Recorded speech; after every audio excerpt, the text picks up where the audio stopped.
masuk pada soal UTBK yang pertama ya. Jadi di sini kita baca dulu soalnya. Di antara berikut ini, mana yang merupakan A pada saat A per 3 itu adalah suatu bilangan prima, kayak gitu ya. Dan di sini sudah disediakan opsinya juga, yaitu yang A 3, yang B 4, kemudian yang C 5, yang D 6, dan yang E adalah 7. Nah, kira-kira berapakah angka yang tepat supaya kita bisa mendapatkan A per 3 itu adalah suatu bilangan prima, kayak gitu ya. Nah, caranya gimana? Ya, caranya adalah kita bisa langsung mensubstitusikan opsi-opsi yang diberikan pada pertanyaannya, kayak gitu ya. Nah, sekarang kita akan mencoba untuk mensubstitusikan nilai dari si A ini ya, yaitu sebesar 3. Kita masukkan aja nilainya di sini, yaitu 3. Jadi 3 dibagi sama 3 sama dengan berapa? Sama dengan 1. Nah, pertanyaannya sekarang adalah apakah 1 itu merupakan suatu bilangan prima? Jawabannya adalah bukan ya. Nah, bilangan prima itu apa sih? Bilangan prima itu adalah suatu bilangan yang hanya habis dibagi dengan dirinya sendiri dan 1 ya. Jadi bilangan prima yang paling kecil itu berapa? Bilangan prima yang paling kecil itu adalah 2, kayak gitu. Dan 2 itu adalah satu-satunya bilangan genap yang merupakan bilangan prima, kayak gitu ya. Dan sekarang kita coba cek untuk yang B ya. Yang B itu kalau A-nya kita masukin 4, maka hasilnya kan jadinya 4 per 3 ya. Jelas bukan, dia bukan prima ya. Kalau kita masukin A-nya 5, bukan juga kan, 5 per 3 bukan prima. Kemudian kalau kita masukin A-nya 6, maka 6 dibagi sama 3 hasilnya berapa? 6 dibagi sama 3 hasilnya adalah 2. Apakah 2 ini adalah suatu bilangan prima? Jawabannya adalah iya.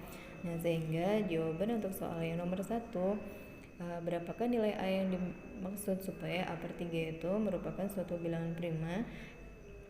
Ya, berarti artinya kita harus memasukkan nilai A sama dengan 6 ke dalam soal tersebut supaya kita bisa mendapatkan hasil, yaitu A per 3 adalah suatu bilangan prima, kayak gitu ya.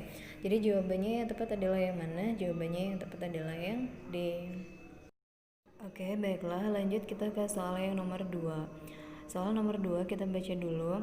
Jika sebuah segitiga memiliki sisi dengan panjang 4 dan 10, manakah dari berikut ini yang merupakan sisi ketiga ya. Jadi di sini yang diminta adalah sisi ketiga dari segitiga tersebut.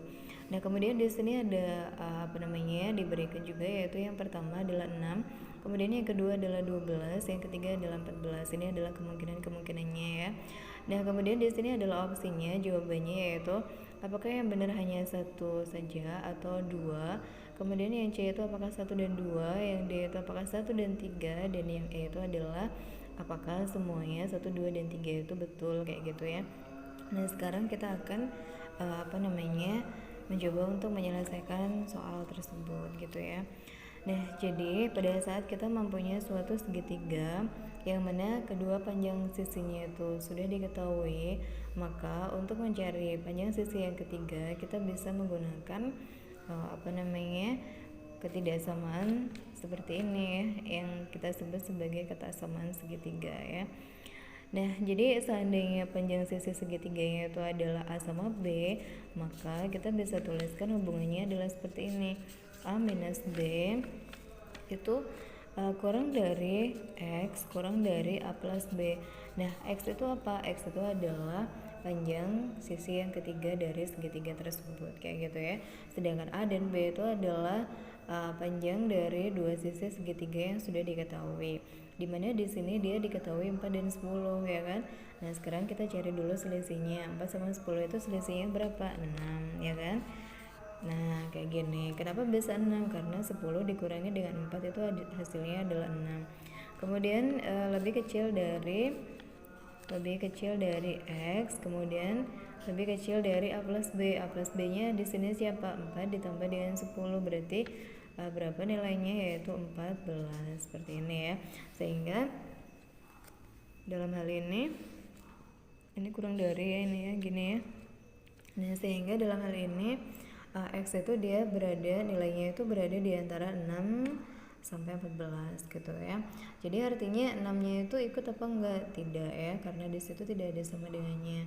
Kemudian 14-nya ikut apa enggak? Enggak juga ya. Jadi X-nya yang memenuhi yaitu berapa? X yang memenuhi di sini itu adalah berapa? Yang boleh itu adalah ya 7 bisa ya, kemudian 8, kemudian 9, 10, 11, 12, dan 13 kayak gini ya. Nah sekarang kita diberikan pilihan tadi ya, ada 6. Nah apakah 6 itu masuk? Tidak ya, karena X itu bisanya cuma ini 7 sampai 13 ini ya. 12 oke, ada ya di sini nih 12 ada. Kemudian 14-nya ada apa enggak? Di sini tidak ada ya, sehingga jawabannya di sini itu yang tepat adalah yang nomor 2 saja ya, sehingga jawabannya adalah yang mana? Yang B. Oke, baiklah, sekarang kita akan langsung masuk pada soal OTBK yang pertama ya. Jadi di sini kita baca dulu soalnya. Di antara berikut ini, mana yang merupakan A pada saat A per 3 itu adalah suatu bilangan prima kayak gitu ya. Dan di sini sudah disediakan opsinya juga, yaitu yang A 3, yang B 4, kemudian yang C 5, yang D 6, dan yang E adalah 7.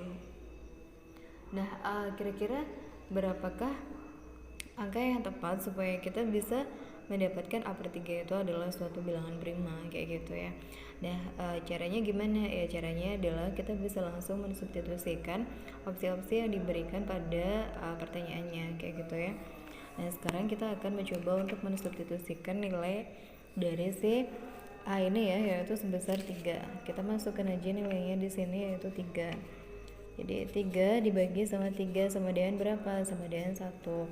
Nah pertanyaannya sekarang adalah apakah 1 itu merupakan suatu bilangan prima? Jawabannya adalah bukan ya. Nah bilangan prima itu apa sih? Bilangan prima itu adalah suatu bilangan yang hanya habis dibagi dengan dirinya sendiri dan 1 ya.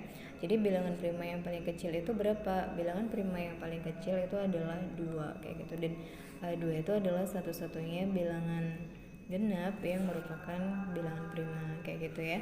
Dan sekarang kita coba cek untuk yang B ya. Yang B itu kalau A-nya kita masukin 4, maka hasilnya kan jadinya 4 per 3 ya.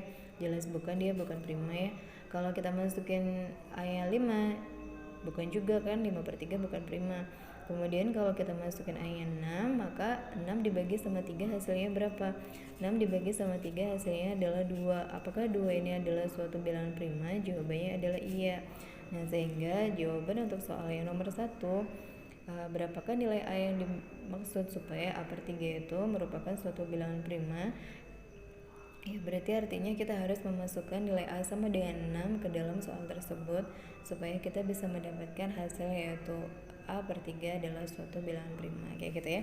Jadi jawabannya yang tepat adalah yang mana? Jawabannya yang tepat adalah yang D. Kita ke soal yang berikutnya yaitu yang nomor 3. Kita baca dulu soalnya. Jika X dan Y bilangan bulat yang mana dia diketahui di sini X-nya itu antara 1 dan 7 dan kemudian Y-nya itu nilainya antara 2 sampai 4. Pertanyaannya adalah berapakah nilai X per Y yang mungkin kayak gitu ya. Di sini opsinya yaitu ada minus sepertiga, kemudian minus 2 per 5, ada 1, kemudian ada 7 per 4, dan yang terakhir adalah 7. Nah kira-kira berapakah nilai X per Y yang memungkinkan pada saat kita diberikan nilai X dan Y dengan syarat seperti ini kayak gitu ya.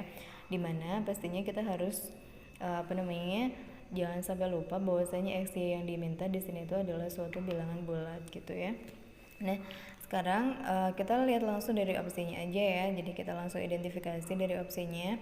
Untuk yang opsi A, di sini itu ada minus sepertiga. Kira-kira mungkin gak sih kalau jawabannya antara X dibagi dengan Y itu adalah minus sepertiga? Jawabannya adalah tidak mungkin ya kan. Kenapa? Karena X ini pastinya dia adalah suatu bilangan bulat positif yang nilainya antara 1 sampai 7 kan gitu ya.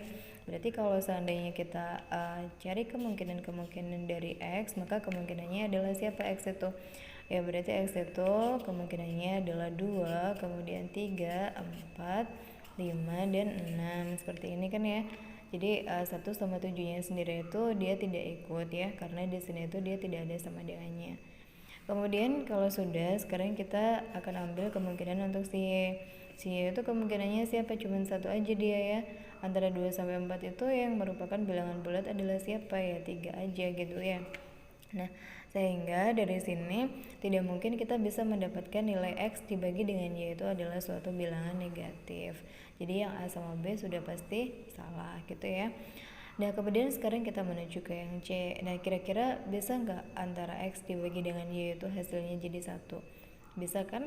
Pada saat apa? Pada saat kita mengambil nilai X-nya sama dengan 3 dan nilai Y-nya pun juga sama dengan 3. Nah nanti pada saat kita bagi gini ya, X-nya sama dengan 3 dan Y-nya sama dengan 3, maka pada saat kita bagi gini hasilnya adalah 1 kayak gitu ya. Jadi artinya di sini berapakah nilai X per Y yang mungkin dengan syarat-syarat yang diberikan ini? Yaitu jawabannya adalah 1. Sehingga di sini opsi yang tepat untuk soal tersebut adalah yang C. Oke, lanjut kita ke soal yang nomor 4. Setiap bilangan berikut bisa merupakan nilai dari 2/10 minus X kecuali gitu ya. Dan opsinya di sini yaitu A 1/10, B 1/5, C 0, D-nya 2 dan yang E adalah 10 gitu ya. Nah, jadi di sini kita disuruh mencari kira-kira bilangan-bilangan yang mana saja dari opsi yang diberikan yang dia itu bisa menjadi nilai atau hasil dari 2/10 minus X ini kayak gitu ya. Tapi di sini yang diminta adalah yang kecuali, berarti artinya yang tidak bisa menjadi hasil dari ini 2/10 minus X itu. Nah di sini dari opsinya sudah kelihatan ya jawabannya ya. Nah jawabannya adalah yang mana? Di sini itu jawabannya pastinya adalah yang C. Kenapa? Karena kita tidak akan mungkin bisa menemukan suatu angka yang kalau dibagi dengan sesuatu hasilnya itu bisa menjadi 0 kayak gini ya. Jadi di sini itu tidak ada suatu angka ya kan di sini nih yang kalau kita bagi dengan sesuatu, jadi tidak ada sesuatunya di sini itu yang bisa menyebabkan A per sesuatu ini bisa menjadi 0 kayak gitu ya. Sehingga di sini yang tidak mungkin bisa menjadi hasil dari 2/10 minus X itu adalah 0 kayak gitu. Kalau yang lainnya apakah masih mungkin? Masih mungkin. Pada saat kita memasukkan X-nya itu nilainya adalah sekian kayak gitu ya, kita masih mungkin bisa mendapatkan hasilnya yaitu 1/10. Kemudian yang ini bisa kita nanti memasukkan nilai X-nya sebesar sekian, kita juga bisa mendapatkan nilainya atau hasil akhirnya itu 1/5. Yang duanya juga masih mungkin bisa kita dapatkan ya pada saat kita memasukkan nilai X-nya sebesar sekian gitu ya, dan yang 10-nya juga sama ya dengan teman-temannya tadi. Nah di sini satu-satunya kemungkinan yang tidak mungkin bisa kita dapatkan ya yaitu adalah 0 kayak gitu ya. Sehingga jawaban untuk soal yang nomor 4 adalah yang C. Oke, lanjut kita ke soal yang berikutnya yaitu soal yang nomor 5. Soal yang nomor 5 di sini diberikan sebagai berikut ya. Jadi dia soalnya kita baca dulu dari atas. Pada gambar berikut L sejajar M. Ini ya. Berapakah nilai dari X? Gambarnya seperti ini. Kemudian di sini itu diberikan juga yaitu yang pertama X-nya itu sama dengan 3Y, kemudian yang kedua itu Y sama dengan 180 minus X. Kemudian opsinya di sini kita baca dulu ya, yaitu yang A, pernyataan 1 saja cukup untuk menjawab pertanyaan, tetapi pernyataan 2 saja tidak cukup. Sedangkan yang B, pernyataan 2 saja cukup untuk menjawab pertanyaan, tetapi pernyataan 1 saja tidak cukup. Sedangkan yang C, 2 pernyataan bersama-sama cukup untuk menjawab pertanyaan, tetapi satu pernyataan tidak cukup ya. Kemudian yang D, pernyataan 1 cukup dan pernyataan 2 cukup. Kemudian yang E, pernyataan 1 dan 2 tidak cukup ya untuk bisa mendapatkan nilai X yang diminta, kayak gitu maksudnya ya. Nah, sekarang kita lihat di sini X itu posisinya ada di sebelah sini, sedangkan Y itu posisinya ada di sebelah situ ya. Jadi kita harus ingat bahwasanya pada saat kita mempunyai suatu garis yang sejajar kemudian dipotong oleh sebuah garis ya. Nah, jadi di sini tuh kita buat dulu. Misal di sini kita mempunyai dua buah garis yang sejajar kemudian dipotong oleh sebuah garis gini, maka pastinya di sini akan terbentuk sudut yang lebih besar sama yang lebih kecil ya kan. Misalnya yang lebih besar itu yang mana? Yang lebih besar itu kalau yang di gambar ini kan dia yang ini nih.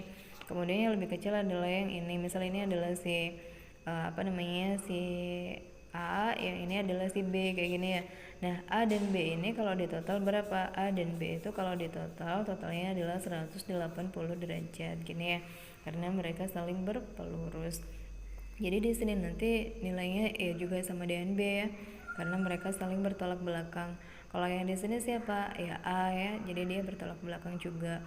Nah, apa namanya? Di sini dia apa? Kalau yang di sebelah sini berarti di sebelah sini itu adalah yang B ya kan? Di sebelah sini itu adalah si A kayak gitu kan ya, dan seterusnya.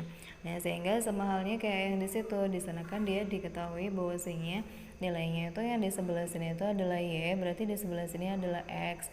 Nah, di sini X kan ya, itu sama kayak yang di sini, sehingga artinya apa? X ditambahkan dengan Y itu nilainya pasti 180 derajat ya. Jadi ini sesuai dengan apa namanya, sifat dari dua buah garis yang dipotong oleh sebuah garis.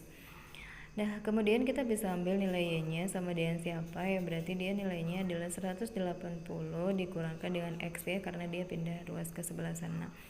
Nah, dari sini kita apa namanya, ini sama dengan pernyataan yang kedua kan ya. Kalau kita lihat di sana dia sama dengan pernyataan yang kedua. Apakah pernyataan ini cukup untuk kita bisa mendapatkan nilai X-nya? Jawabannya adalah tidak ya kan. Sebenarnya ini bukanlah suatu informasi khusus, karena ini memang sudah kita ketahui dari yang sebelumnya, karena ini sudah merupakan sifatnya ya kan. Jadi untuk mendapatkan nilai X bagaimana? Ya berarti artinya kita butuh informasi yang pertama itu ya kan, yaitu ternyata di sana diketahui bahwasanya atau yang diminta bahwasanya X-nya itu dia sebesar 3 kalinya Y. Jadi kita bisa memasukkan nanti di sini X-nya itu sebesar 3 kali Y gitu ya. Sehingga kita bisa mendapatkan nilai X yang diminta ya kan. Kalau mau dicari di sini bisa juga, akan tetapi sebenarnya kita tidak ditanya berapa nilai pasti dari X-nya, hanya kita ditanyakan prosesnya apakah cukup dengan menggunakan pernyataan yang kedua, atau mungkin kita butuh pernyataan yang pertama juga, kayak gitu ya maksudnya. Nah, sehingga dalam hal ini jawaban yang tepat adalah yang mana? Ternyata tadi setelah kita ketahui bahwasanya pernyataan yang kedua itu tidak perlu sebenarnya ya dia ya diberikan, karena ini sudah merupakan suatu informasi yang pasti kayak gitu. Jadi bukan merupakan suatu informasi yang baru, sehingga yang kita butuhkan di sini itu adalah informasi yang nomor 1. Sehingga dalam hal ini jawaban yang tepat untuk soal yang nomor 5 adalah yang A ya kan, yaitu pernyataan satu saja cukup untuk menjawab pertanyaan. Nah, tetapi pernyataan yang kedua saja tidak akan cukup, karena apa? Karena dengan kita mempunyai pernyataan yang kedua itu kita juga masih belum bisa mendapatkan nilai X. Tapi pada saat kita mendapatkan informasi yang pertama saja, maka kita bisa mendapatkan nilai X yang diminta kayak gitu ya. Oke, berarti jawabannya untuk soal yang nomor 5 itu adalah yang A. Baiklah, sekarang kita akan langsung masuk pada soal yang nomor 7. Kalau kita lihat di sana soalnya panjang sekali ya, tapi nggak apa-apa ya, kita baca dulu. Menjelang Idul Fitri, toko A memberikan diskon besar-besaran. Semua produk diberi diskon 50% plus 20%, yang berarti barang diberi diskon 50% dari harga awalnya. Kemudian harga yang telah didiskon tersebut diberi diskon tambahan sebesar 20%. Manakah dari pernyataan berikut yang benar? Yang pertama, total diskonnya 70% dari harga jual. Kemudian yang kedua, total diskonnya adalah 60% dari harga jual. Sedangkan yang ketiga, harga yang dibayar 30% dari harga jual. Yang keempat adalah harga yang dibayar 40% dari harga jual. Nah, opsinya di sini yaitu yang A 1, 2, 3 benar, yang B 1, 3, kemudian yang C 2, 4, yang D nya hanya 4, dan yang E adalah semua pilihan benar, yaitu 1, 2, 3, dan 4 itu benar gitu maksudnya ya. Nah, jadi sekarang kita akan coba bersama-sama menyelesaikan kasus ini ya. Jadi gimana caranya ya? Caranya supaya gampang, langsung aja kita misalkan bahwasanya harga dari produk yang dibeli itu adalah sebesar 100.000, kayak gitu aja ya. Jadi kita membeli suatu produk atau suatu barang yang harganya itu adalah 100.000.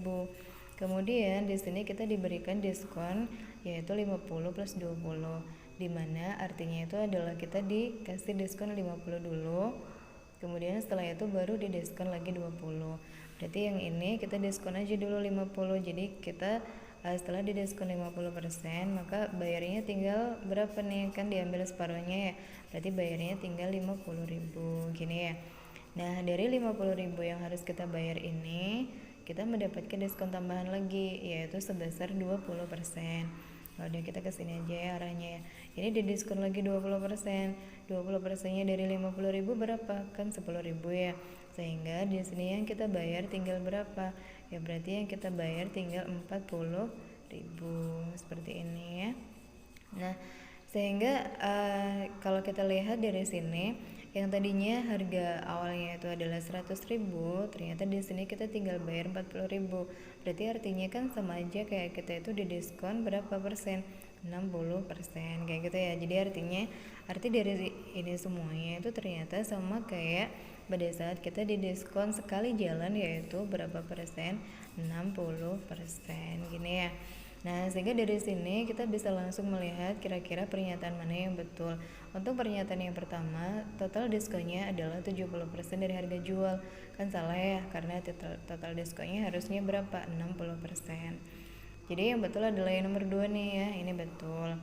Kemudian harga yang dibayar tinggal 30%-nya. Tidak ya, harga yang dibayar yang nomor 4 tinggal 40%-nya dari harga jual. Betul kan ini ya? Jadi 40.000 itu kan dia menyatakan 40% dari harga awalnya ini, ya kan? Berarti artinya ini betul. Berarti artinya jawaban yang tepat untuk soal ini adalah yang nomor 2 dan 4. Berarti opsi mana yang betul dari A sampai E? Nah, jawabannya adalah yang C. Baiklah, sekarang kita lanjut ke soal yang berikutnya. Untuk soal yang nomor 8, kita baca dulu soalnya ya. Jika rata-rata 3 bilangan ganjil berurutan adalah 41, maka pernyataan yang benar adalah, nah di sini kita diberikan ada 4 buah pernyataan ya. Kita baca dulu pernyataannya. Jadi yang pertama, jumlah bilangan terbesar dan terkecilnya adalah 80, ya kan? Kemudian yang kedua, jumlah bilangan terbesar dan terkecilnya adalah 82. Sedangkan yang ketiga, jumlah dua bilangan berurutannya adalah 83 ya. Dan yang keempat adalah jumlah dua bilangan berurutannya adalah 84. Jadi tadi ada 80, 82, 83 dan 84 gitu ya. Nah, di sini kita juga sudah diberikan opsinya yang betul, kira-kira yang mana ya? Yang A kah, atau yang B, yang C, yang D, atau yang E, kayak gitu ya.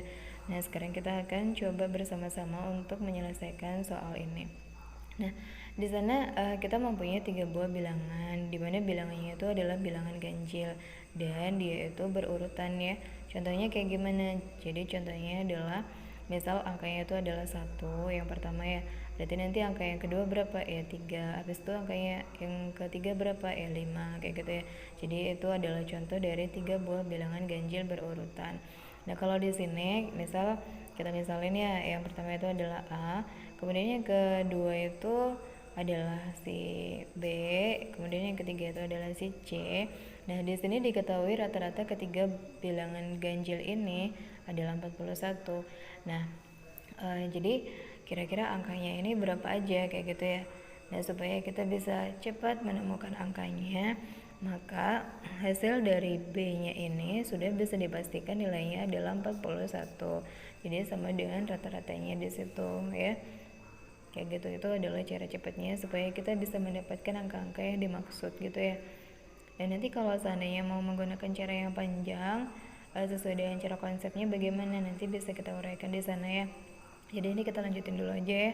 Nah, kalau yang sebelah sini 41, maka angka ganjil sebelum 41 itu siapa? Ya berarti 39 kayak gini ya. Dan angka setelah 41 adalah siapa yang angka ganjilnya? 43 kayak gini. Nah, sekarang tinggal kita cek aja ya dari pernyataan-pernyataan yang diberikan itu mana yang betul. Yang pertama, jumlah bilangan terbesar dan terkecilnya adalah 80. Terbesarnya siapa di sini? 43. Terkecilnya siapa? 39. Coba kita tambahin dulu. 43 ditambah dengan 39, apakah mungkin hasilnya itu bisa jadi 80? Jelas gak mungkin kan ya, karena ini ditambah sama ini gak mungkin 0 kan ya. Jadi yang A ini dia pasti, yang pernyataan satu ini udah pasti salah ya. Sekarang kita menuju ke pernyataan yang kedua. Apakah dia totalnya adalah 82? Nah, ini kalau kita total berapa? 3 ditambah 9, 12 ya kan? 2 nya ditulis, 1 nya disimpan di sini. 1 tambah 4 ditambah sama 3 berapa? Ya, jadinya adalah 8 gini ya. Jadi total semuanya adalah 82. Sehingga pernyataan yang kedua itu adalah betul ya, pernyataan yang nilainya benar. Kemudian yang ketiga, jumlah dua bilangan berurutan adalah 83. Kemudian yang nomor 4 nanti 84. Nah, sekarang kita cek aja ya. Nah, yang berurutan yang mana? Ini sama ini, dan yang satunya ini sama ini. Kita tambah dulu yang ini sama ini, berapa hasilnya? 9 tambah 1, 10. Nolnya kita tulis, kita simpan 1 ya. 3 ditambah 4, 7. Tambah 1 berarti 8. Berarti ini ditambah ini hasilnya adalah 80. Nah, kalau ini tambah ini berapa? Ya berarti 84, kayak gini ya. Jadi yang betul adalah yang mana? Dari pernyataan 3 dan 4 itu, yang betul adalah yang keempat. Sehingga dari total semua ini tadi, pernyataan yang benar adalah pernyataan yang nomor 2 dan 4. Jadi jawaban yang benar adalah yang mana? Yaitu jawabannya adalah yang C. Oke, lanjut kita ke soal yang berikutnya, yaitu soal yang nomor 9. Dari data yang diberikan ini yaitu datanya 8, 6, 2, 4, 6, dan 2. Manakah pernyataan-pernyataan berikut yang benar? Jadi kita diberikan ada 4 pernyataan ya, yaitu yang pertama medianya sama dengan 5, yang kedua jangkauannya sama dengan 6, kemudian yang ketiga jangkauan dikurangi median sama dengan 1, dan yang keempat rata-ratanya sama dengan 4, 2/3. Nah, kira-kira dari pernyataan-pernyataan 1, 2, 3, 4 itu yang betul yang mana? Di sini sudah diberikan opsinya yaitu apakah 1, 2, 3 atau mungkin 1 dan 3 aja atau mungkin 2 dan 4.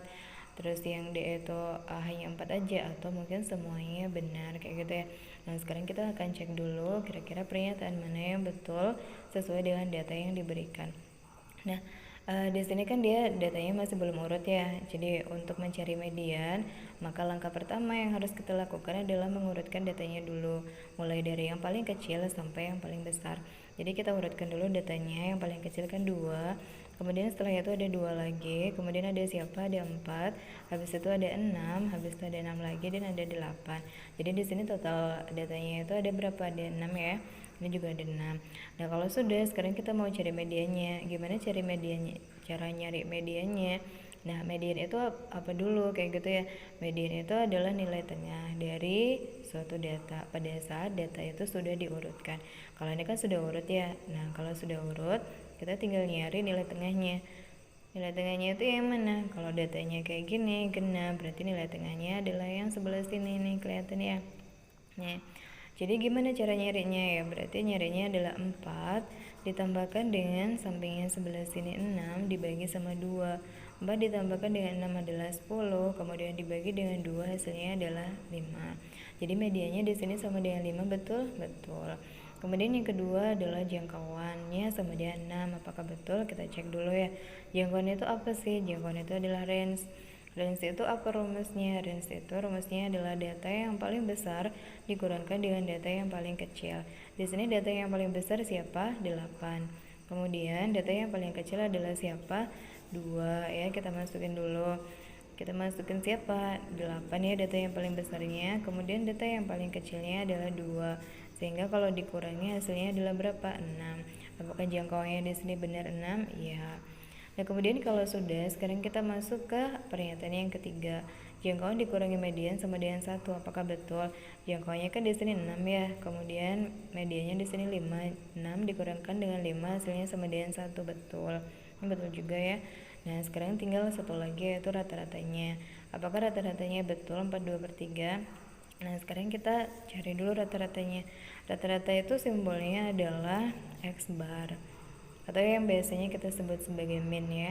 Nah, gimana cara nyarinya? Ya, datanya kita tambah semuanya dulu, yaitu 2 ditambah 2 ditambah dengan 4 ditambah lagi dengan 6 tambah 6 dan ditambah 8. Kemudian jangan lupa dibagi dengan banyaknya data. Banyaknya data di sini ada berapa? Ada 6. Dari mana? 1, 2, 3, 4, 5, 6. Bagi 6 ya di sini. Nah, kalau sudah, sekarang tinggal kita total. 2 tambah 2, 4. Ditambah sama 4 berarti 8. Ditambah sama 6 berarti 14. Ditambah lagi sama 6 berarti, ini angka berapa tadi? Angka 8 ya. Sampai sini tadi berapa? 14. Ditambah sama 6, 28. 20 ditambah lagi sama 8 yaitu 28. Jadinya di sini adalah 28 per 6. Atau kalau misal mau kita sederhanakan dibagi sama 2 masing-masing ya. Berarti yang atas jadi 14 dan yang bawah jadi 3 gini ya. Sehingga ini kan namanya pecahan biasa ya. Kalau kita mau rubah jadi pecahan campuran seperti yang di soal, maka 14 bagi 3 itu berapa? Ya 4 ya kan? 4 kali 3 adalah 12, berarti artinya sisa 2 yang kita tulis di sini per 3 gitu ya. Sehingga cocok kan ya dengan apa yang ada di sini yaitu 42 per 3. Berarti pernyataan yang keempat pun juga bernilai benar. Sehingga dari 1 sampai 4 itu ternyata pernyataannya tidak ada yang salah sama sekali. Semuanya benar. Berarti jawaban yang tepat untuk soal ini adalah yang E. Oke, lanjut kita ke soal yang nomor 10. Soal yang nomor 10 kita diberikan suatu gambar seperti ini ya. Kemudian pertanyaannya adalah daerah yang diarsir adalah himpunan penyelesaian dari pertidasangan apa, kayak gitu ya. Dan kita sudah diberikan pertidasangannya yaitu dari A sampai E seperti ini. Nah, kemudian kira-kira mana yang tepat untuk kita bisa menyatakan bahwasanya pertidasangan itu sesuai dengan gambar yang ada di sini, kayak gitu ya. Nah, ini caranya adalah langkah pertamanya kita harus mencari apanya dulu. Ya, kita harus mencari persamaan garisnya dulu. Nah, untuk mencari persamaan dari suatu garis apabila diketahui dua buah titik kayak gini, berarti artinya kita bisa menggunakan rumus apa? Ya, kita bisa menggunakan rumus yaitu Y min Y1 per Y2 min Y1 sama dengan X min X1 per X2 min X1, kayak gitu ya. Itu adalah rumus yang bisa kita gunakan untuk mencari suatu persamaan garis pada saat diketahui dua buah titik.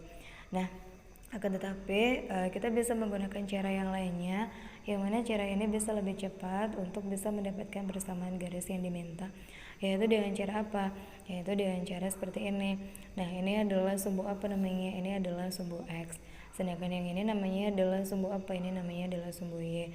Jadi nanti yang posisinya berada di sumbu Y itu kita berikan X, sedangkan yang posisinya berada di sumbu X itu kita berikan Y, kayak gitu ya, kayak dibalik gitu. Nah, kita langsung aja ya praktekkan. Jadi 4 ini kan posisinya berada di sumbu Y, berarti ini kita kasih X, berarti jadi 4X ditambah dengan siapa? 6 ya. Di sini kan dia 6-nya itu berada di sumbu X, berarti dikasih apa? Y. Jadi 6-nya gini ya. Nah, hasilnya itu adalah 4 dikalikan dengan 6 berapa? 24 gini. Nah, jangan lupa pada saat kita mau memberikan tanda di sini, itu kita lihat dulu, oh dia garisnya adalah garis yang penuh, garis yang full maksudnya ya, bukan garis yang putus-putus seperti ini. Nah, kalau garisnya putus-putus berarti dia tidak menggunakan tanda sama dengan. Kalau dia garisnya full seperti ini, maka dia menggunakan tanda sama dengan, kayak gitu ya. Jadi ini kan dia menggunakan tanda sama dengan semuanya ya, berarti masih oke. Nah, sekarang tinggal kita tentukan apakah dia itu kurang dari atau lebih dari, kayak gitu ya. Nah, kalau ke bawah kayak gini berarti artinya dia kurang dari atau lebih dari. Ini sudah kelihatan sih sebenarnya ya, jawabannya adalah kurang dari. Tapi kurang dari ya sama dengan gini. Tapi untuk bisa memastikan bahwasanya memang dia itu kurang dari, kita lakukan aja titik uji ya. Maksudnya kita ambil titik ujinya di sini itu yang paling gampang adalah kita menguji titik 0,0, yang mana posisinya itu tepat di daerah yang memang diarsir ini ya, memang kebetulan pas di situ. Kita uji di situ, yaitu kita masukin X-nya 0 dan Y-nya 0. Jadi 4 kali 0 0 ditambahkan dengan 6 kali 0 itu juga 0. Nah, 0 itu nilainya kurang dari 24. Betul apa salah? Betul, kayak gitu ya. Jadi memang benar adanya bahwasanya daerah yang ke bawah ini, yang arsirannya ke bawah ini adalah daerah yang kurang dari sama dengan, kayak gitu ya. Sehingga jawabannya yang tepat yang mana? Oh, ini masih belum kita sederhanakan dulu. Berarti ini kita bagi sama 2 ya. 4 dibagi dengan 2 yaitu 2x ditambah 6 bagi 2 itu adalah 3y, dan 24 dibagi sama 2 itu adalah 12. Kemudian sampai sini ternyata sama si soalnya itu dia mintanya semuanya kita pindah ke ruas kiri. Jadi yang ruas kanannya itu dienolkan ya. Ya udah nggak apa-apa ya, ini kita pindah ke sebelah sini sesuai dengan permintaan dari soal ya. meskipun itu adalah sesuatu yang tidak wajib ya. Jadi kita pindah ke sebelah sini, berarti ini adalah 2x ditambah dengan 3y. 12 ini positif di sebelah sini ya. Kalau pindah ke sebelah sana jadi apa? Ke ruas kiri, jadi minus 12 gini ya, kurang dari sama dengan 0. Nah jadi jawabannya adalah 2x plus 3y minus 12 kurang dari sama dengan 0. Berarti jawabannya yang mana? Jawabannya adalah yang B. Oke baiklah, lanjut kita ke soal yang nomor 11. Untuk soal yang nomor 11 kita diberikan suatu diagram diagram ini ya. Ini adalah suatu diagram Venn dari suatu himpunan yang mana dia bentuknya seperti ini. Kemudian dia diminta himpunan yang diarsir itu, yang ini nih yang diarsir ya, itu mana yang tepat gitu ya. Dari opsi-opsi ini mana yang menyatakan daerah yang diarsir itu. Ada A, B, C, D, dan E. Kalau yang A itu apa? A itu adalah A iris B digabung C. Yang B itu A gabung B diiris C. Yang C A gabung C digabung lagi sama B. Kemudian yang D adalah A iris C digabung B. Dan yang E adalah A gabung B digabung lagi sama C gitu ya. Nah kalau kita lihat di sini, maka kan dia itu yang diarsir itu sebenarnya yang full adalah yang C ya. Jadi yang C ini kan dia full nih gambarnya ya. Kemudian ditambah lagi dengan sedikit nih yang di sini nih yang kecil ini. Nah ini itu sebenarnya menyatakan apa? Daerah yang sebelah sini ini kan dia menyatakan A irisan B ya kan. Jadi sebenarnya kan dia itu merupakan gabungan dari C yang full ini ya kan bersama dengan ini. Nah misal kita pecah kayak gini, ini ada A, di sana ada B, dia itu digabung sama ini nih ya kan. Nah sehingga nanti jadinya gambarnya kayak gitu pada saat kita satukan. Nah ini itu menyatakan apa? Ini itu menyatakan A irisan B. Apa sih artinya A irisan B itu? Berarti artinya dia itu merupakan anggota dari A sekaligus merupakan anggota dari B kayak gitu ya. Nah sehingga di sini kita bisa tuliskan untuk jawaban dari soal itu adalah seperti apa ya. Berarti artinya dia merupakan A irisan dengan B digabungkan dengan C kayak gini ya, sehingga jawaban yang tepat untuk soal itu adalah yang A. Oke baiklah, sekarang kita lanjut ke soal yang nomor 12.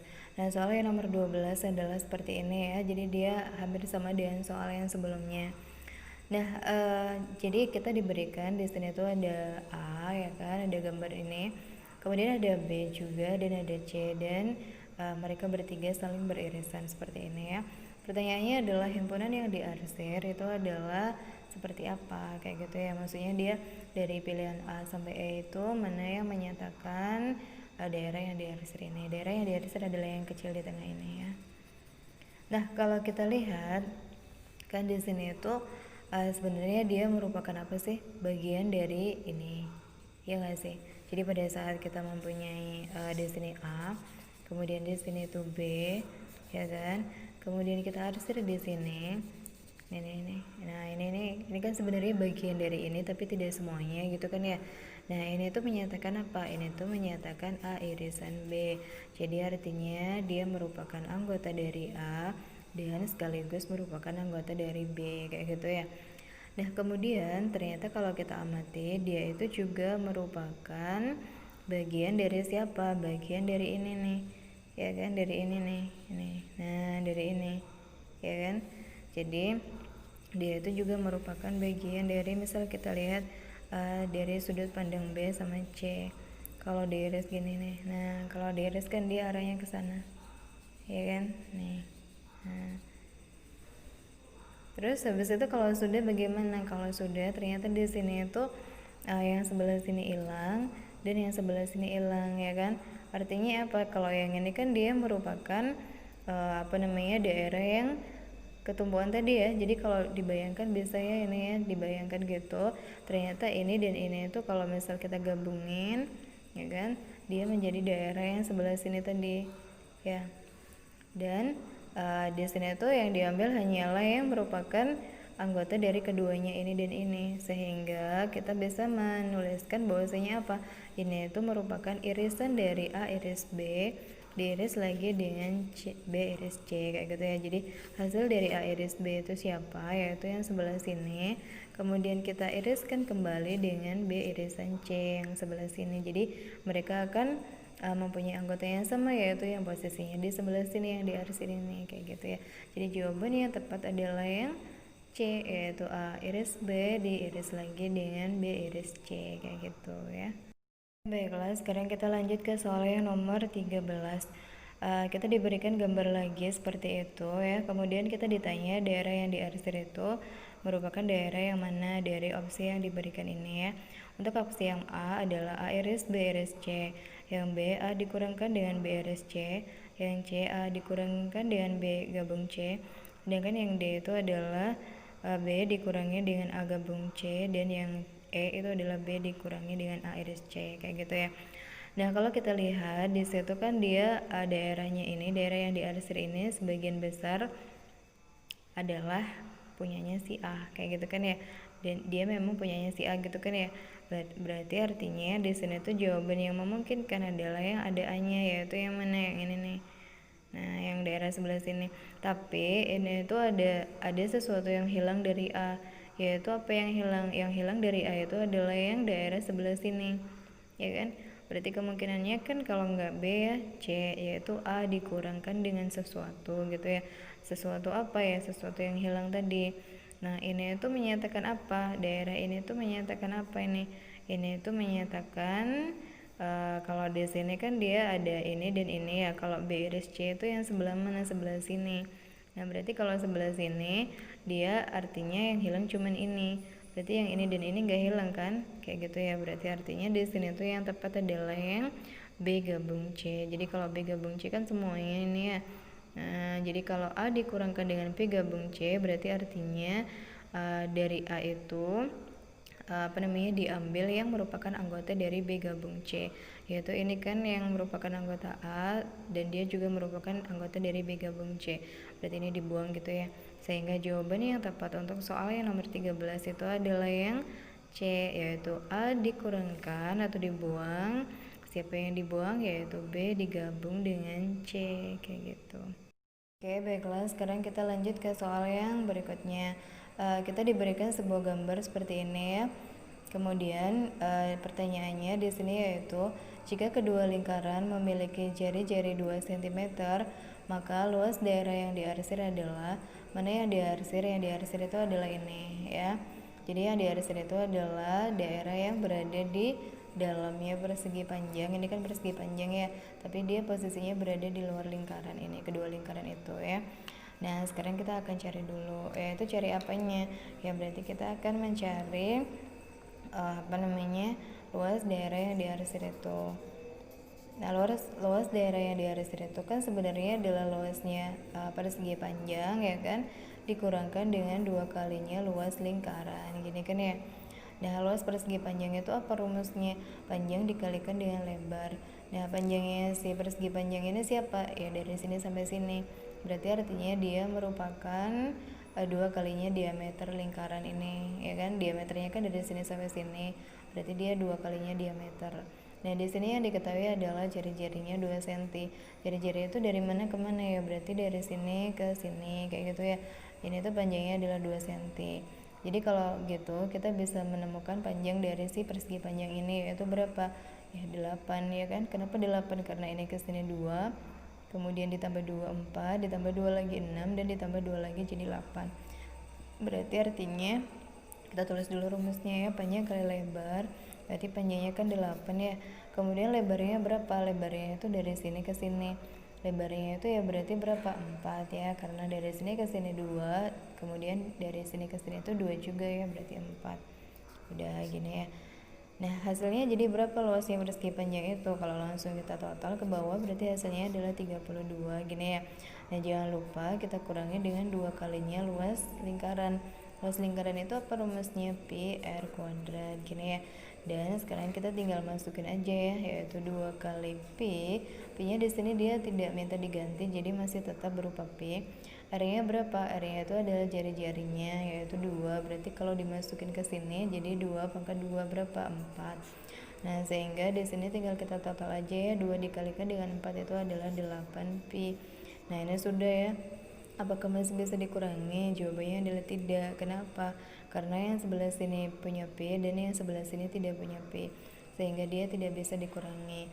yang bisa diapakan, yang bisa adalah dia faktorkan ya, maksudnya dia bisa dikeluarkan sesuatunya sehingga nanti sisa sesuatu kayak gitu ya.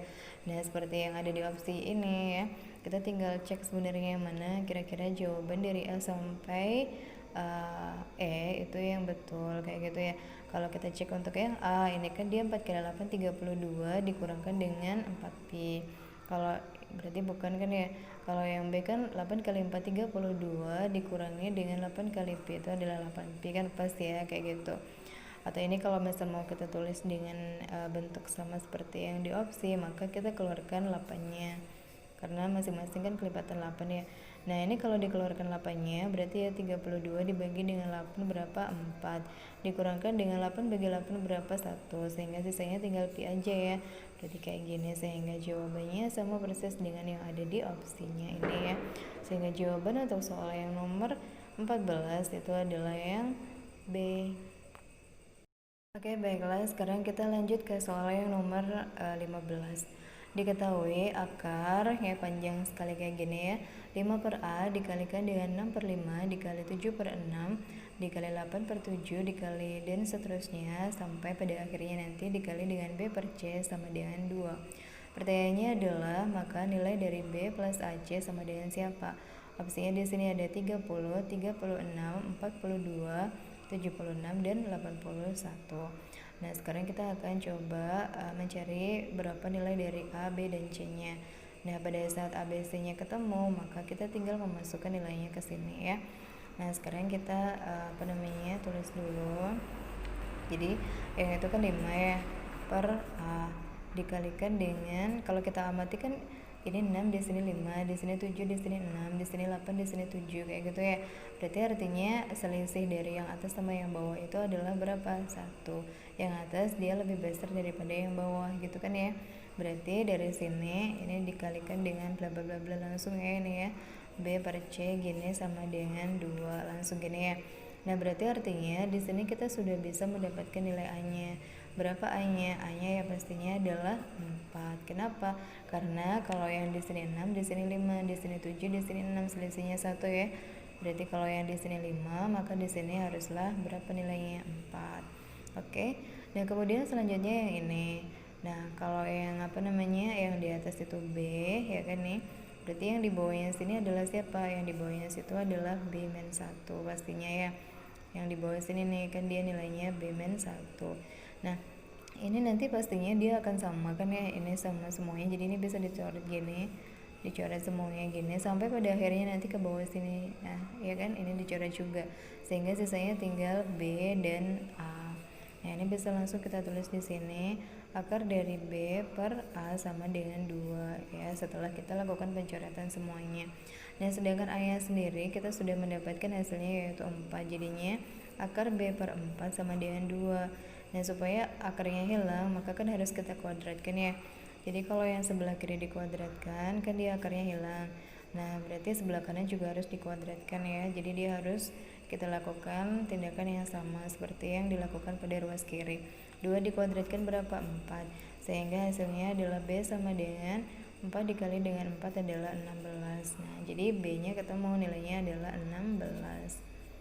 Nah, tadi seperti yang sudah kita ketahui bahwasanya nilai C itu dia selisihnya 1 ya dengan yang B, yaitu dia itu C itu adalah B-1, sehingga pada saat B-nya sudah kita dapatkan sebesar 16, maka siapakah nilai C-nya? Ya berarti nilai C-nya itu adalah 15. Nah, dari sini kita bisa mendapatkan nilai dari apa yang diminta yaitu B plus AC, di mana B-nya itu kan dia sebesar berapa? B-nya itu sebesar 16 ya kan, dan si A-nya itu adalah 4 dikalikan dengan C-nya itu adalah 15. Nah, 4 dikali 15 berapa? Ini 16-nya tulis dulu ya. 4 dikali 15 itu adalah 60, sehingga 60 ditambahkan dengan 16 itu hasil akhirnya adalah 76. Jadi 76 itu di opsinya ada atau tidak ada ya, yaitu jawabannya adalah yang D. Oke, lanjut kita ke soal yang nomor 16. Soalnya adalah sebuah survei dilakukan kepada 100 siswa dan didapatkan data sebagai berikut. 60 siswa suka matematika, kemudian 53 siswa suka fisika, 28 siswa suka keduanya. Pertanyaannya adalah berapakah banyaknya siswa yang tidak suka keduanya gitu ya. Dan opsinya adalah yang A 22, kemudian yang B 18, C 10, D 9, dan yang E adalah 4. Nah, bagaimana caranya supaya kita bisa mendapatkan solusi yang diminta ini ya. Jadi awalnya di sini kita bisa menggambarkan dalam bentuk diagramnya dulu kayak gini ya. Atau sebenarnya ini bisa kita selesaikan tanpa harus menggambar ya, yaitu dengan cara apa ya, kita bayangkan aja langsung gitu ya. Dan ini sebenarnya sudah langsung bisa didapatkan hasilnya. Nanti ya kita bayangkan ya, kita gambar dulu. Jadi ini tuh misal kita gambar seperti ini. Jadi yang ini itu menyatakan yang anak-anak yang suka matematika. Kemudian yang sebelah sini menyatakan anak-anak yang suka fisika, ya kan? Kemudian yang di sini itu menyatakan semestanya, di mana semestanya di situ adalah 100, ya, ini ya 100 siswa. Dan di sini diketahui bahwasanya yang suka matematika itu ada 65 siswa. Kemudian yang suka fisika itu ada 53 siswa. Sedangkan yang suka keduanya itu ada 28 siswa. Diletakkan di mana ya? Di tengah sini ya. Ini yang di tengah sini itu menyatakan keduanya suka. Kemudian yang nggak suka diletakkan di mana ya? Di luar sini ya. Terserah mau diletakkan di mana, di sini boleh, di sana boleh ya. Jadi pokoknya dia di luarnya lingkaran itu kayak gitu ya. Nah, kalau sudah, sekarang kita akan melakukan penjumlahan dari semua itu. Oh ya, jangan lupa di sini tuh harus kita kurangkan dengan 28. Di sini juga harus kita kurangkan dengan 28 gitu ya. Nah, ini kita total dari sebelah sini. 65 dikurangi dengan 28 itu berapa hasilnya? Berarti 65 dikurangi dengan 28. Kita tulis dulu ya. Nanti kita tambah dengan yang tengah yaitu 28. Kita tambah lagi dengan yang sebelah sini yaitu 53 dikurangkan dengan 28. Dan jangan lupa ditambahkan dengan X yaitu nanti total semuanya adalah 100. Jadi kan semuanya adalah 100 siswa ya. Nah, sudah kan? Kayak gini. Nah, kemudian kalau sudah, sekarang tinggal kita kurangi ya. 65 dikurangi dengan 28 itu hasilnya adalah berapa nilainya? Berarti nilainya adalah 37 ya. Gini. Ditambah sama yang ini 28 dan ditambah lagi dengan 53 dikurangi dengan 28 ya. 53 dikurangi 28 berarti masih ada berapa? 25 gini ya. Ditambahkan dengan X sama dengan 100. Nah, sekarang tinggal kita total semuanya ya. 37 ditambah 28 berapa? 60 ya. 65 ya. 65 ditambah sama 25 berapa? 90. Ditambahkan dengan X maka hasilnya adalah 100.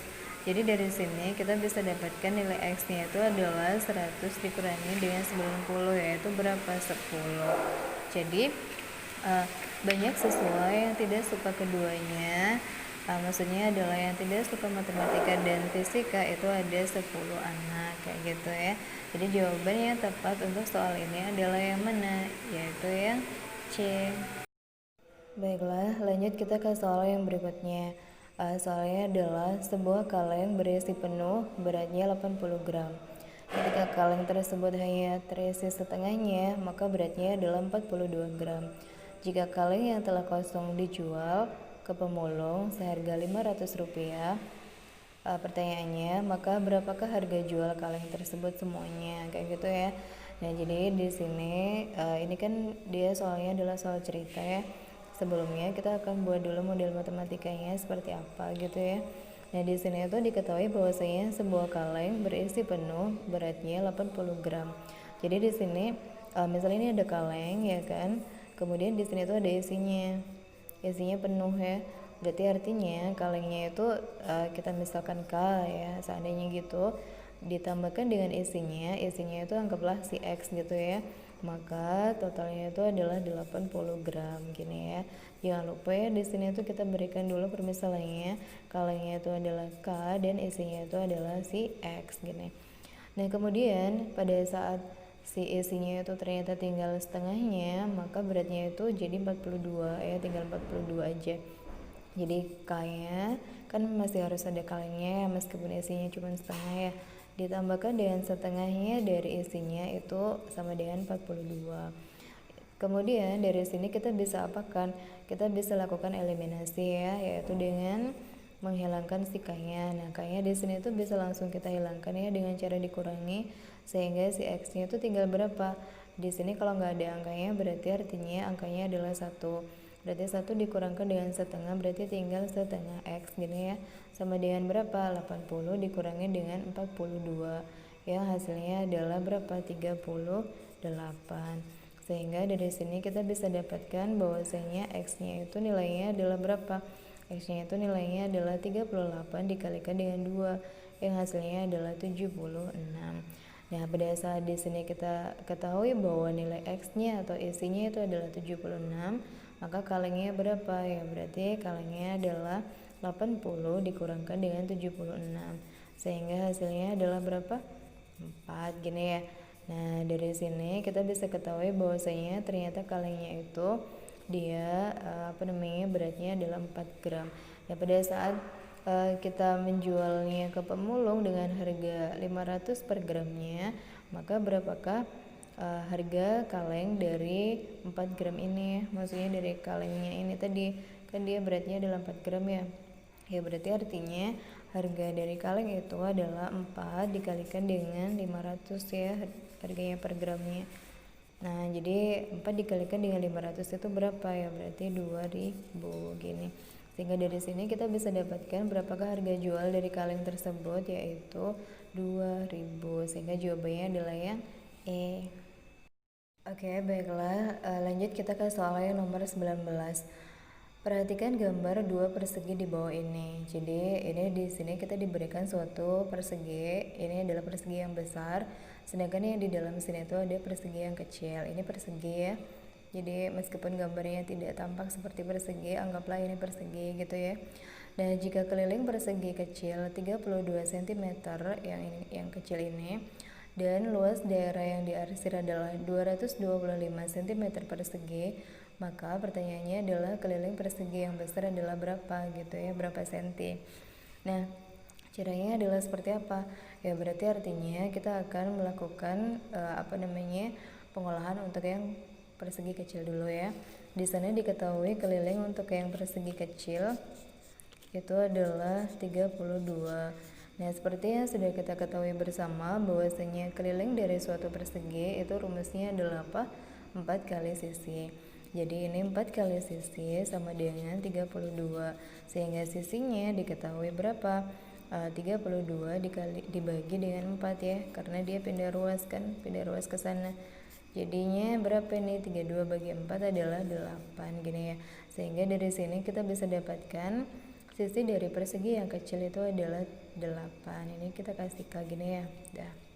Nah, pada saat kita sudah mengetahui sisi yang kecil adalah 8, maka kemudian kita lanjut ke pernyataan yang bawahnya. Luas daerah yang diarsir adalah 225. Nah, di sini kita akan mengolah untuk yang luas daerah yang diarsir. Nah, luas daerah yang diarsir itu kan sebenarnya adalah sama dengan luasnya persegi yang besar dikurangi dengan luasnya persegi yang kecil gitu kan ya. Jadi yang diarsir itu ada di dalam persegi yang besar tapi berada di luar persegi yang kecil. Nah, sekarang kita akan masukkan luas daerah yang diarsirnya sudah diketahui yaitu 225. Kemudian untuk luas persegi yang besarnya kita masih belum bisa mendapatkan nilainya ya. Kemudian untuk luas persegi yang kecilnya kita bisa hitung, yaitu apa? Luas persegi itu kan rumusnya adalah sisi kali sisi. Sedangkan sisi persegi yang kecil itu adalah 8. Jadinya di sini kita bisa dapatkan luas persegi yang kecil itu adalah 8 dikali 8 yaitu 64. Langsung aja ya saya tuliskan gitu.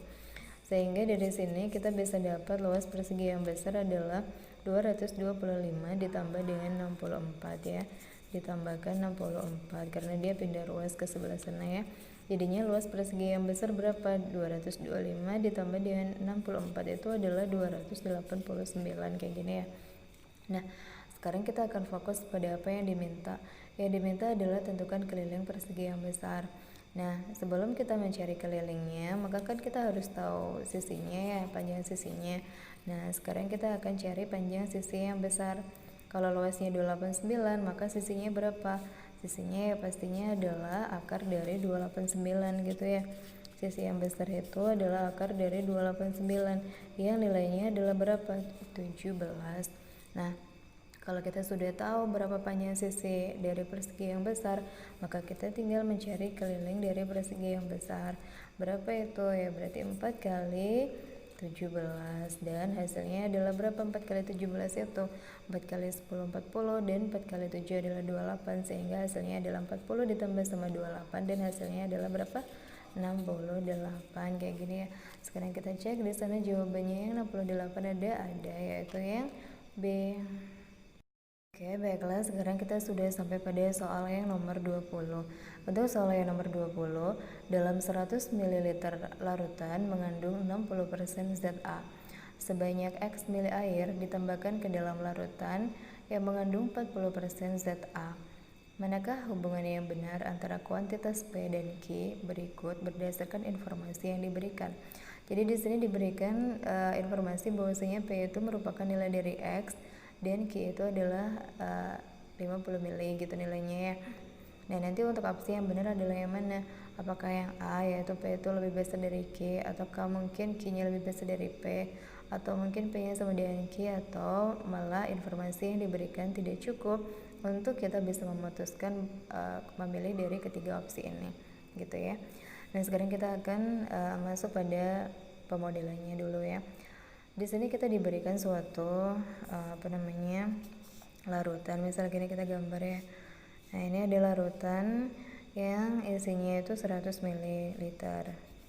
Nah, dalam 100 ml ini, larutan ini terdapat kandungan 60% ZA. Gini ya. Berarti artinya 60% dari 100 itu berapa sih? Ya berarti artinya kandungan ZA di dalam 100 ml larutan itu adalah 60 ml gini ya. Nah, kemudian selanjutnya adalah kita akan menambahkan air ke dalam larutan ini sebanyak X mili. Jadi ini kita masukkan air di sini. Kita masukkan air gitu ya. Nah, gini. Nah, pada saat kita memasukkan sebanyak X mili gini ya, maka yang terjadi sekarang adalah kandungan ZA di dalam larutan yang baru ini adalah 40%. Nah, di sini diketahui 40% ya. Jadi kalau yang tadinya itu sebelum dimasukkan air itu kandungannya 60% pada 100 ml larutan tadi ya. Nah, sekarang setelah dimasukkan air sebanyak X mili, maka kandungan dari A itu sekarang tinggal 40% gitu ya. Nah, jadinya kita akan mencari dulu berapa sih kira-kira 40% gini ya. Jadi 60 gini aja ya, sama dengan 40% dari siapa gitu aja ya. 40% dari siapa maksudnya ya? Dari semua ini. Ini itu menyatakan 100 ditambah dengan X gitu ya. Jadi kita mau cari dulu nilainya, misal P. Berarti ini kan kita bisa coret ya, yang mana yang dicoret, misal ini sama ini. Jadinya kan tinggal 60 kali 100 itu adalah 600. Jadinya 600 sama dengan 4P. Jadi dari sini kita bisa dapatkan nilai P-nya yaitu sebesar berapa? 600 dibagi dengan 40 yang nilainya adalah 150. Jadi dari sini kita bisa dapatkan bahwasanya nilai P-nya itu adalah 150. Jadi sekarang larutannya itu sebanyak 150 mili. Nah, padahal kan awalnya kita sudah mempunyai larutan sebanyak 100 mili ditambahkan dengan X mili air, sehingga sekarang menjadi 150 mili. Jadi berapakah si X-nya itu? Ya berarti si X-nya itu adalah 150 dikurangkan dengan 100, yaitu berapa? 50 mili gitu ya. Nah, gini. Nah, sekarang kita akan melihat P itu apa? Nilai X, sedangkan Q itu apa? 50 mili. Berarti artinya hubungan antara P dan Q apa? Ya hubungannya adalah sama dengan, berarti jawabannya yang betul adalah yang mana? Jawabannya yang betul untuk soal ini adalah yang C.